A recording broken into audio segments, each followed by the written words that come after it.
మనము leading causes of death మీద ప్రేక్షకులకు నమస్కారం. నేను మీ డాక్టర్ పిఎస్ సాగర్. సో మనము లీడింగ్ కాజెస్ ఆఫ్ డెత్ మీద ఎన్నో వీడియోస్ చేశాము.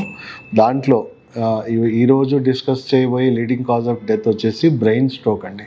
సో ఫస్ట్ ఆఫ్ ఆల్ బ్రెయిన్కి స్ట్రోక్ అంటే బ్రెయిన్ స్ట్రోక్ అంటే ఏంటి? బ్రెయిన్కి డ్యామేజ్ అవ్వడం వల్ల మనకు బ్రెయిన్లో ఏవైతే నాడీ వ్యవస్థ మొత్తం మన బ్రెయిన్కి కనెక్ట్ అయి ఉంటుందో, ఎక్కడ డ్యామేజ్ అయిందో దానికి సంబంధించిన నాడీ వ్యవస్థ అంతా కూడా నిర్వీర్యం అవ్వడం.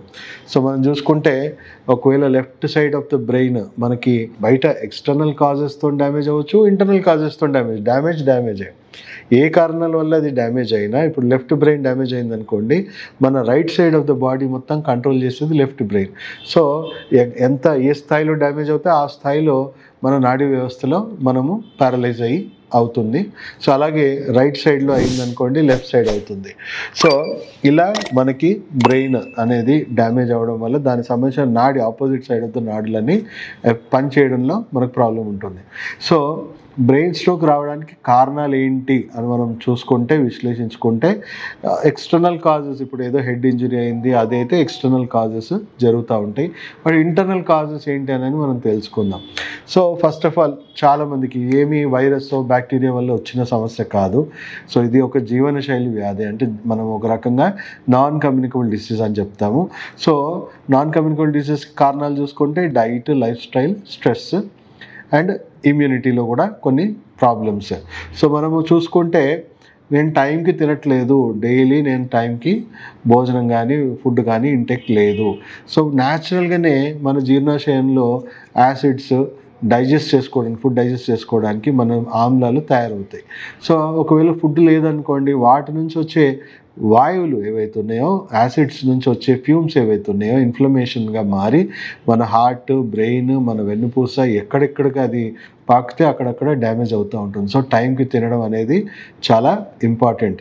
అండ్ సరైన ఆహార పదార్థాలు తినట్లేదు అంటే మనకు ఆల్కహాల్, స్మోకింగ్, డ్రగ్స్, రకరకాలుగా వ్యసనాలు ఉన్నాయి, లేదా జంక్ ఫుడ్స్ ఎక్కువగా మనం సేవిస్తూ ఉన్నాం, లేదా హెల్దీ ఫుడ్స్ తినట్లేదు, ఏదో రకంగా హెల్దీ ఫుడ్స్ అయితే తినట్లేదు.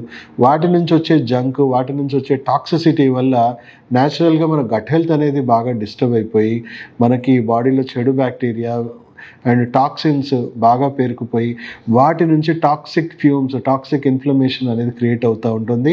ఆ ఇన్ఫ్లమేషన్స్ వల్ల కూడా మన హార్ట్, బ్రెయిన్ కన్సిస్టెంట్గా మనకి వెన్నుపూస ఇవన్నీ డ్యామేజ్ అవుతూ ఉంటాయి, ఇన్ఫ్లమేటరీ డ్యామేజెస్ అవుతూ ఉంటాయి.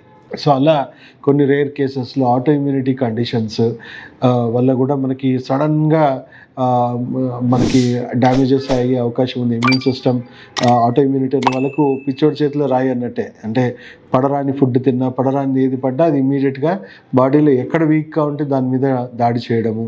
అండ్ అతిగా స్ట్రెస్ ఉండడం వల్ల, స్ట్రెస్ వల్ల కూడా ఏమవుతుంది, న్యాచురల్గానే బాడీలో పాయిజనస్గా మారుతుంది, మనకి టాక్సిసిటీ పెరిగిపోతూ ఉంది, యాసిడ్స్ పెరిగిపోతూ ఉంటుంది, గట్ హెల్త్ డిస్టర్బ్ అవుతుంది, దానివల్ల కూడా తీవ్రమైన ఇన్ఫ్లమేషన్స్ అవుతుంది. సో అల్టిమేట్గా రకరకాల కారణాల వల్ల బాడీలో ఇన్ఫ్లమేటరీ డ్యామేజెస్ అవ్వడంలో మన బ్రెయిన్కి దెబ్బ తగులుతుంది. ఇది ఇంటర్నల్ కాజ్. ఎక్స్టర్నల్ కాజ్ అంటే మనకి యాక్సిడెంట్స్ ఏవో జరగడం వల్ల, అన్ఫార్చునేట్ ఇన్సిడెన్సెస్. సో వీటిని మనం అయితే అవాయిడ్ చేయొచ్చు కదా. యాక్సిడెంట్స్ అంటే మనకి ఎలా రాస్తుందో అలా అవుతుంది కానీ, బట్ జీవనశైలిలో తప్పిదాల వల్ల మనకు జరుగుతున్న డ్యామేజ్ని మాత్రం మనం నివారించుకోవచ్చు. ఫస్ట్ మీకు చెప్పినట్టు ఆహారం టైంకి భుజించండి. 7 to 9 breakfast, 12 to 1 lunch, 5 to 6:30 లోపు డిన్నర్ చేసేసేయండి.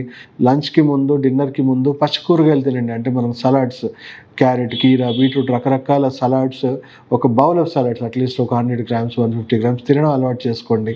సో పచ్చికూరగాయలు తినడం వల్ల ఏంటంటే మనకి డైజెస్టివ్ ఎంజైమ్స్ బాగా రిలీజ్ అవుతుంది, వాటిలో నుంచి నైట్రిక్ ఆక్సైడ్ ఉత్పత్తి పెరుగుతుంది, బాడీలోని ఎక్సెస్ యాసిడ్స్ని మెల్లిమెల్లిగా క్రమంగా ఆల్కలైన్గా మారుస్తూ ఉంది, హెల్తీ ఎన్వైర్న్మెంట్ క్రియేట్ చేస్తుంది.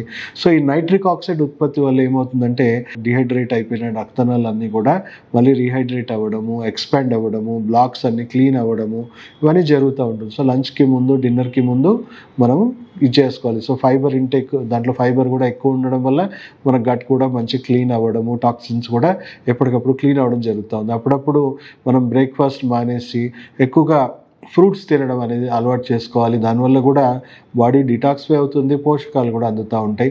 సో అప్పుడప్పుడు ఈవెన్ ఉపవాసాలు చేయడం కూడా తప్పలేదు, అంటే బట్ కన్సిస్టెంట్గా ఉపవాసాలు చేయడం కూడా మంచిది కాదు. అప్పుడప్పుడు చేయడం వల్ల అది అమృతంగా పనిచేస్తుంది, రెగ్యులర్గా చేయడం వల్ల ఇన్ఫ్లమేషన్ విపరీతంగా పెరుగుతుంది. సో ఇలా మనము రక్తనాళాలని, మన జీవన శైలిని మనం కరెక్ట్ చేసుకొని మన స్ట్రెస్ మేనేజ్మెంట్ చర్యలు ఇవన్నీ పాటించుకుంటూ బ్రెయిన్ స్ట్రోక్ని అయితే నివారించవచ్చు. కానీ ఆల్రెడీ వచ్చిన వాళ్ళ పరిస్థితి ఏంటి? సో చాలామంది మనం చూసుకుంటే కొంతమందికి వార్నింగ్ స్ట్రోకే వస్తుంది, పార్షియల్గా ప్యారలైజ్ అయ్యి మళ్ళీ ఒక 1 వీక్ 10 డేస్లో రికవర్ అయిపోవడం. సో దాన్ని మనం వార్నింగ్ స్ట్రోక్గానే భావించాలి. అసలు స్ట్రోక్ రాబోతుంది, సో కేవలం blood pressure medicines, blood thinner medicines వేసుకొని స్ట్రోక్ని మనం డిలే చేసుకుంటున్నాం కానీ మనం నివారించట్లేదు అని మనం అర్థం చేసుకోవాలి. సెకండ్ లైఫ్ రీహాబిలిటేషన్ హాస్పిటల్ మీరు సంప్రదించవచ్చు, ఎందుకంటే మీకు ప్రివెంటివ్ ట్రీట్మెంట్ చాలా బ్రహ్మాండంగా మేము ఆటో ఇమ్యూనిటీ వలన లేకపోతే గట్ హెల్త్ ఇష్యూస్ వలన దేనివల్ల ఇన్ఫ్లమేషన్స్ వస్తున్నాయో దాన్ని సరి చేసుకొని మీకు స్ట్రోక్ ప్రివెన్షన్ ట్రీట్మెంట్స్ ఇస్తాము. అండ్ పార్షియల్గా వచ్చిన స్ట్రోక్ డ్యామేజెస్ని కూడా రికవర్ అవ్వడానికి హెల్ప్ అవుతుంది. అండ్ ఆల్రెడీ స్ట్రోక్ వచ్చిన వాళ్ళకి ఎలాంటి ప్రోటోకాల్స్ ఉన్నాయని చూసుకుంటే, ఫస్ట్ ప్రాణాన్ని నిలబెట్టాలి. ఎందుకంటే చాలామందికి ఇంటర్నల్గా క్రానిక్ హీమోరేజెస్ అవడం వల్ల, హెవీ బ్లీడింగ్ అవడం వల్ల బ్రెయిన్ అనేది కంప్లీట్గా బల్జ్ అయిపోయి లోపల హై ప్రెషర్కి డ్యామేజ్ అయిపోతుంది ఉంటుంది. సో అలాంటి వాళ్ళకి ఇమ్మీడియట్గా మనము అంటే హాస్పిటల్లో అడ్మిట్ అవ్వాలి. ఎందుకంటే అది ఇంటర్నల్గా స్ట్రింక్ అయిందా లేకపోతే హీమోరేజ్ అయిందా మనం టెస్ట్ చేస్తే కానీ తెలియదు. స్ట్రింక్ అయితే పెద్ద ప్రమాదం ఉండదు, బట్ హీమోరేజ్ అయ్యి హెవీ బ్లీడింగ్ అవ్వడం వల్ల మనకు హై రిస్క్లో ఉంటుంది. కాబట్టి మీరు ఎప్పుడు కూడా డాక్టర్ దగ్గరికి వెళ్ళిపోవాలి. సో అలోపతి వైద్యాన్ని అప్పుడు మనం కంప్లీట్గా తీసుకోవాలి. అలోపతి వైద్యము కనిపెట్టిందే విషంతోనైనా ప్రాణాన్ని కాపాడాల్సిన పరిస్థితి వచ్చినప్పుడే విషప్రయోగం జరగాలి. ఆరోగ్యం కోసం విషప్రయోగం చేయకండి. సో డాక్టర్స్ పని ఏంటి? మీ ప్రాణాన్ని నిలబెట్టడం. తర్వాత మీరు 10 days 15 days 20 days హాస్పిటల్లో అడ్మిట్ అయ్యి మీ వైటల్స్ అన్నీ నార్మల్ అయ్యాక వాళ్ళే డాక్టర్సే మీకు చెప్తారు మీరు ఏదైనా రీహాబిలిటేషన్ ట్రీట్మెంట్ తీసుకుంటే మంచిది. సో యూజువల్గా అందరికి తెలిసింది ఏంటి? ఫిజియోథెరపీ చేసేసుకుంటారు. ఎస్, ఫిజియోథెరపీ మంచి వైద్యమే. ఫిజియోథెరపీ చేయడం వల్ల మీకు వచ్చే అడ్వాంటేజ్ ఏంటి అని అంటే, మనము కాలు చెయ్యి ఆడించడానికి కొంచెం భయపడిపోతాం. అంటే దెబ్బతినడం వల్ల పూర్తిగా నిర్వీర్యం అయిపోలే, కొంతవరకు ఇంకా ఉంది, సిగ్నల్స్ ఉన్నాయి, కానీ మనం ఇవి వాడం. మనం ఏం చేస్తాం? ఇప్పుడు ఎగ్జాంపుల్, నాకే స్ట్రోక్ రాలేదు, నా చెయ్యి నేను కదిలించకుండా అలాగే ఉంచేస్తా. 1 week తర్వాత నా చెయ్యి పనిచేస్తుందా? ఒక 1 month 2 months అలాగే వదిలేస్తే బిగుసుకుపోతుంది.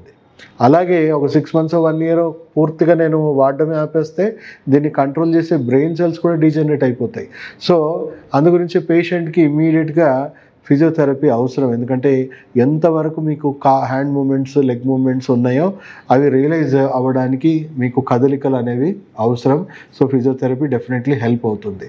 బట్ అన్ని స్టడీస్ ఏం చెప్తున్నాయి అంటే, యాక్యుపంక్చర్ ట్రీట్మెంట్ ఒకవేళ మీకు ఎమర్జెన్సీ కేర్లోనే కొంతవరకు స్టార్ట్ అయిపోతాయి. అంటే ఇప్పుడు వేరే దేశాల్లో యాజ్ పర్ WHO గైడ్లైన్స్ ఇది మీకు ఎమర్జెన్సీ కేర్లో కూడా యాక్యుపంక్చర్ ట్రీట్మెంట్ ఇస్తారు. యాక్యుపంక్చర్ ట్రీట్మెంట్ ఏం చేస్తాము? మన నాడి వ్యవస్థ, ఇప్పుడు నా లెఫ్ట్ హ్యాండ్ లెఫ్ట్ లెగ్ పడిపోయింది, సో ఇమ్మీడియట్గా మనము వెంట్రుక మందం సూదులు కూర్చున్నట్టు కూడా నార్మల్ పర్సన్ కూర్చున్నా నొప్పి ఉండదు.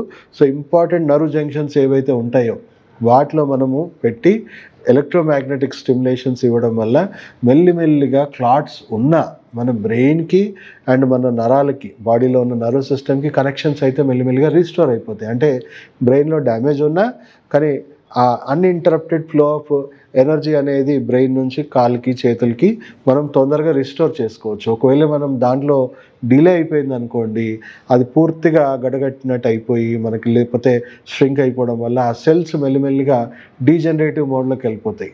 సో దానివల్ల మనం ఇప్పుడు ఎంత స్టిమ్యులేషన్స్ ఇచ్చినా అది మళ్ళీ రీకనెక్ట్ అవ్వదు. సో పేషెంట్కి గోల్డెన్ అవర్స్ అని మనం చెప్పొచ్చు.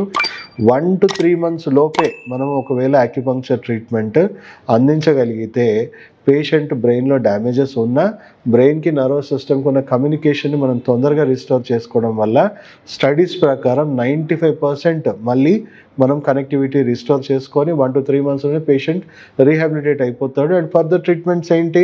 బ్రెయిన్లో ఉన్న కాస్త డ్యామేజెస్ కూడా క్లియర్ చేయడం, మళ్ళీ ఇంకో స్ట్రోక్ రాకుండా వాళ్ళ ఆరోగ్యం, వాళ్ళ జీవన శైలిని మళ్ళీ సరి చేసుకోవడం.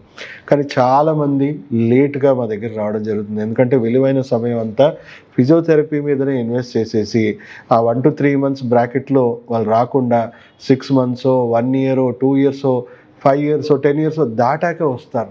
అప్పటికి వచ్చేవరకు ఏమవుతుంది? బ్రెయిన్ సెల్స్ అంతా డీజనరేట్ అయిపోయి పర్మనెంట్గా డిసేబిలిటీతోనే ఉంటారు. సో అప్పుడు యాక్యుపంక్చర్ ట్రీట్మెంట్ ఎంత ఇచ్చినా, ఎంత స్టిమ్యులేషన్ ఇచ్చినా బ్రెయిన్ సెల్స్ డీజనరేట్ అయిపోయాయి కాబట్టి ఎలాంటి రెస్పాన్స్ మనకి కాలు చేతుల్లో రాదు. సో అప్పుడు ఓన్లీ యాక్యుపంక్చర్ ట్రీట్మెంట్ సరిపోదు.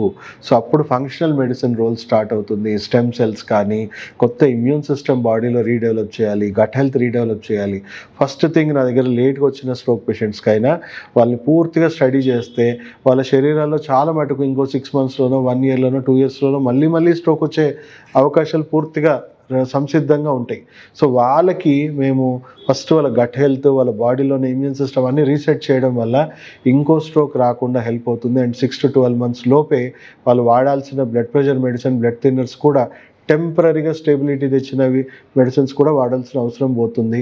And stem cells, immunotherapy and pulsated electromagnetic field therapy, laser therapy, acupuncture therapy ఇవన్నీ కూడా రీజనరేటివ్ ట్రీట్మెంట్స్. సో డ్యామేజ్ అయిపోయాక బ్రెయిన్ అన్నిటికంటే స్లోయెస్ట్ రీజనరేషన్ సైకిల్ కాబట్టి మనకు ఒక 1 to 2 years కన్సిస్టెంట్గా ఆన్ అండ్ ఆఫ్ ట్రీట్మెంట్స్ తీసుకుంటూ ఉండాలి. రెగ్యులర్గా కాదు, మేము చెప్తుంటాం ఎప్పుడెప్పుడు ఏ సైకిల్లో మన బాడీలో, బ్రెయిన్లో రెస్పాన్స్, అబిలిటీ, రీజనరేషన్ అవుతున్న కొద్దీ చిన్న చిన్న మూమెంట్స్ వాళ్ళు వస్తూ ఉంటాయి, కదలికలు వస్తూ ఉంటాయి. ఆ కదలికలను బట్టి మనము సిగ్నల్స్ని ఎన్హాన్స్ చేయడానికి, సిగ్నల్స్ని బూస్ట్ చేయడానికి మధ్యలో మనం యాక్యుపంక్చరు, రకరకాల నేను చెప్పినట్టు రీజనరేటివ్ ట్రీట్మెంట్స్ అన్నీ ఇస్తూ ఉండాలి. దానివల్ల పేషెంట్ స్టడీస్ ప్రకారం చూసుకుంటే లేట్గా స్ట్రోక్ వచ్చిన పేషెంట్స్ కూడా 65 to 90% వరకు మళ్ళీ రీజనరేట్ చేసుకోవచ్చు. సో బోల్డ్ అని వీడియోస్ నాకు ఆల్రెడీ ఉన్నాయి బ్రెయిన్ స్ట్రోక్ మీద. ఎన్నో కేస్ స్టడీస్ కూడా మేము పెట్టడం జరిగింది. అంటే ఫ్రెష్ కేసు 1 to 3 months లోపు వచ్చిన వాళ్ళు హార్డ్లీ 1 to 3 months లోపే రికవర్ అవ్వడం చూస్తాం. 6 to 12 months దాటిపోయి బెడ్ రిడన్ ఉన్న పేషెంట్స్ని కూడా కంప్లీట్గా మళ్ళీ నార్మల్ లైఫ్కి వాళ్ళని 80%, 90% రీహాబిలిటేట్ చేయడం.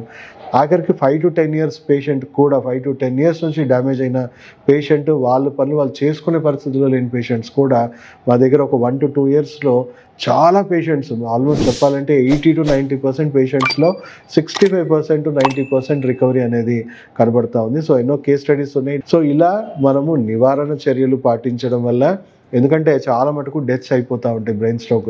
So prevention is always better then cure. నేను చెప్పినట్టు డైట్, లైఫ్ స్టైల్ ఇవన్నీ పర్ఫెక్ట్గా పాటించండి, రాకుండా చూసుకోండి. ఒకవేళ మీకు ఆల్రెడీ ఫ్యామిలీ హిస్టరీలో ఉందనుకోండి, ఒకసారి వచ్చి మమ్మల్ని కలవండి, ప్రివెంటివ్గా మనం జాగ్రత్తలు తీసుకుందాం. లేదా ఆల్రెడీ అలవాట్లు ఉన్నాయి, నాకు స్మోకింగ్, ఆల్కహాల్, రకరకాల జంక్ ఫుడ్స్ ఇవన్నీ అలవాట్లు ఉన్నాయి. సో ఒకసారి ప్రివెంటివ్ హెల్త్ చెకప్కి రండి, దాన్ని బట్టి మీ డైట్, లైఫ్ స్టైల్లో కరెక్షన్స్ చెప్తాము. సో వచ్చేదాకా వెయిట్ చేయకుండా రండి. అండ్ ఆల్రెడీ వచ్చిన వాళ్ళకు కూడా ప్రపంచంలో బ్రెయిన్ స్ట్రోక్కి బెస్ట్ ట్రీట్మెంట్ ఏదైనా ఉంది అంటే అది acupuncture, stem cell, functional medicine ట్రీట్మెంట్సే. అద్భుతమైన ఫలితాలు కూడా ఉన్నాయి. సో కేవలం ఫిజియోథెరపీకే పరిమితం అవ్వకుండా ఇంకా చాలా మంచి సైంటిఫిక్గా ప్రూవ్ అయిన పబ్లిష్డ్ ట్రీట్మెంట్స్ ఉన్నాయి. సో ఆ వైద్యాలు కూడా మనం తీసుకోవడం వల్ల మెరుగైన ఫలితాలు వచ్చి మళ్ళీ పూర్తి నార్మల్ స్థాయికి మనం రావచ్చండి. సో దయచేసి ఈ వీడియో ప్రతి ఒక్కరికి అవేర్నెస్ కొరకైనా, ప్రతి ఫ్యామిలీలో ఎవరికో ఒకరికి ఇలా స్ట్రోక్ రాబోతుంది, వచ్చి ఉన్నాయి, వాళ్ళందరికీ ఈ వీడియో షేర్ చేసి ప్రతి ఒక్కరికి కూడా ఈ అవేర్నెస్ కలిగించాలని కోరుకుంటూ సెలవు తీసుకుంటూ మీ డాక్టర్ సాగర్.